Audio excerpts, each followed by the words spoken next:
కల్కి 2898 AD cinema, ఆ యొక్క సినిమాకి తగినట్లుగానే ఎంతో క్రేజ్ సంపాదించుకుంది ఈ బుజ్జి కారు.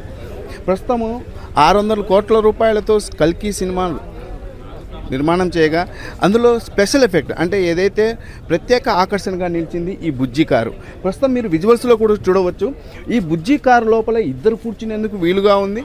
అదేవిధంగా ఇక్కడ వచ్చేసి ఈ యొక్క ఏదైతే సినిమాలో మనము ఏదైతే ప్రమోషన్ దగ్గరికి రండి కొద్దిగా సినిమా ప్రమోషన్లో మనకు ఏదైతే ప్రభాస్ ఈ యొక్క వెహికల్ని నడిపే సమయంలో ఏదైతే కళ్ళు తెరిచి చూస్తున్నట్లుగా ఉన్నటువంటి విజువల్స్ మనకు ఏదైతే ఆకట్టుకున్నాయో అవి ఈ పరికరం నుంచే వచ్చాయి మనకు. అయితే అంతేకాదు, ఇక్కడ మనం ఈ బుజ్జి కారులో స్పెషల్ ఎఫెక్ట్ మీరు చూడవచ్చు.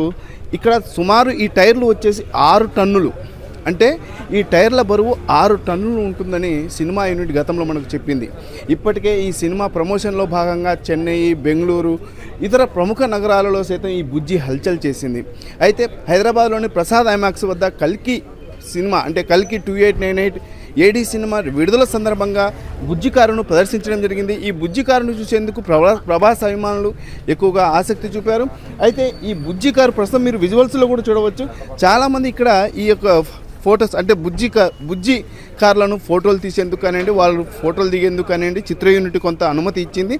ఆ అనుమతి కారణంగానే ఇక్కడ బుజ్జికి స్పెషల్ క్రేజ్, అంటే ఏదైతే ప్రభాస్ అభిమానులు సినిమాకి వచ్చారో వారు అందరూ ఈ యొక్క బుజ్జి కారును చూస్తూ వారు ఈ యొక్క కల్కి సినిమాలో కల్కి 2898 ఏడి సినిమాలో వచ్చేసి దీని యొక్క ప్రధాన పాత్ర పోషిస్తుందని, ఈ సినిమాలో ఇదే హైలైట్ అని ఒక సినిమా కోసం అదే పనిగా ఒక కారును తయారు చేసి దాన్ని సినిమాలో హీరో లెవెల్లో అంటే హీరోకు సమానంగా పాత్ర ఇవ్వడం జరిగిందని ప్రభాస్ అభిమానులు తెలుపుతున్నారు.